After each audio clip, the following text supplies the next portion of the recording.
você vai perceber que, poxa, Wesley, mas não é fácil, né? Eu desenvolver e etc. E daí, de repente, você pede para eu fazer o deploy. Mas eu vou fazer o deploy aonde? Como? A minha empresa? Qual a estrutura que eu tenho que ter? O que eu uso para fazer o deploy? Ah, Wesley, você está falando que eu tenho que monitorar, eu tenho que ver como é que está meu sistema, eu tenho que saber se o meu sistema não está lento por causa de outro sistema. Sim. Como que eu vou fazer? Galera, para conseguir escalar esse processo e conseguir criar realmente aplicações que consigam escalar, você precisa de uma série de ferramentas para te ajudar nesse processo. Então, uma coisa é o lado conceitual, que você sabe que você tem que aprender. Eu tenho que aprender o framework, eu tenho que aprender padrão de projeto, eu tenho que saber padrões de arquitetura, eu tenho que entender mais, sei lá, sobre CQRS e etc. Mas, ao mesmo tempo, eu tenho que ter ferramentas para eu conseguir colocar tudo isso no ar. Eu tenho que ter ferramentas para eu operar essa parada e garantir que está tudo funcionando, né? Não adianta subir uma aplicação e torcer para ela dar certo, né? E é mais ou menos tipo um avião, né?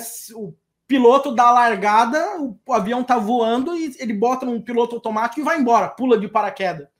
E eu torço para o avião chegar e pousar automático. Não pode ser assim. A gente não pode tratar as nossas aplicações como um voo cego.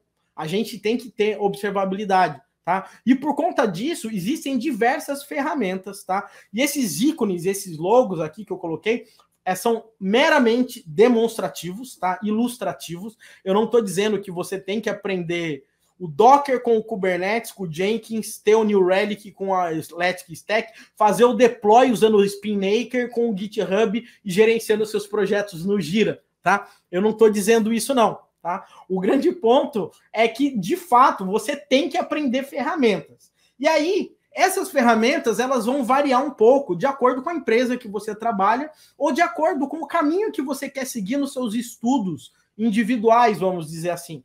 Por exemplo, tem empresas que usam muito os serviços da Amazon, tem empresas que usam muito o Google Cloud Platform, tem empresas que usam muito o Azure, tem empresas que estão rodando tudo on-premise. Então, depende muito de como a sua empresa está trabalhando. Mas, independente do formato que a sua empresa trabalha, você precisa de dominar ferramentas para que você consiga fazer todo esse processo de operação e observabilidade dentro, tá?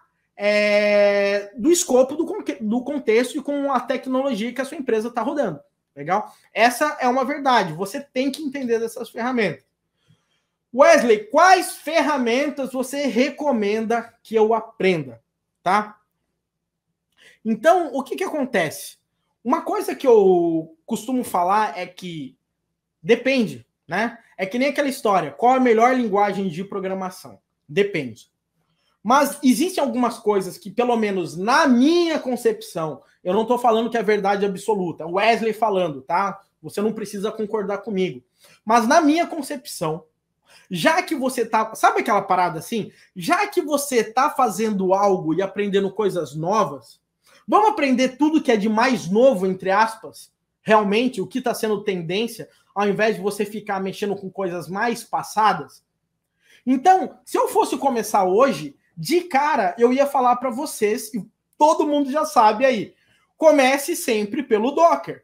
O Docker, ele vai ser a base para você conseguir desenvolver em cima disso e conseguir trabalhar com ferramentas para fazer deploy desses containers que você conseguiu desenvolver. Além disso, existem diversas ferramentas que hoje em dia servem apenas para monitorar containers, tá? Então, eu sempre iria nessa linha de você conseguir trabalhar com containerização, legal? Eu acho que se você tiver nessa linha de containers, eu acho que já é um ganho absurdo para você estar seguindo um caminho correto, um caminho que tenha mais futuro, que você consiga aplicar mais aquilo que você está aprendendo, legal? Então, sim, galera, eu iria sempre beirando e utilizando tudo que tem mais a ver com o lado de containers, tá? E por isso que eu falo tanto do Docker, por isso que a nossa maratona, a gente usa Docker em tudo, porque é a tendência, é como muitas empresas já estão utilizando, tá? E é o que acontece, tá? Eu não digo nem que é a tendência, já é a realidade, tá? Então, eu sempre seguiria esses caminhos, legal? Agora, Qual cloud você vai utilizar? Aí depende, cada cloud tem um preço, cada cloud tem uma diferença de funcionalidade, tem cloud que tem uma funcionalidade melhor num ponto, uma outra melhor naquele. Eu vou dar exemplo, por exemplo, eu vou dar um exemplo. Eu prefiro o Google Cloud Run do que a Amazon Fargate. Eu prefiro o GKE do que o EKS.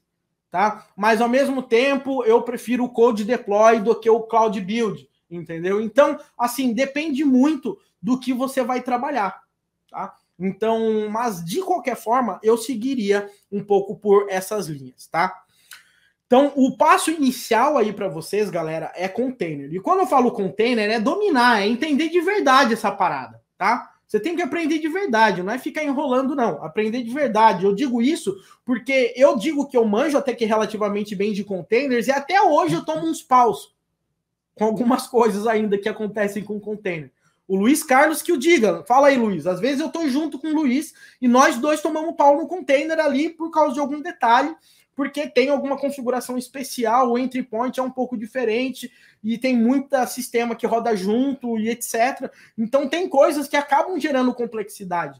Mas, tá? Você tem que manjar. Não tem essa. Então esse é um grande ponto. Aprenda de forma ali extremamente proativa essa parte de container.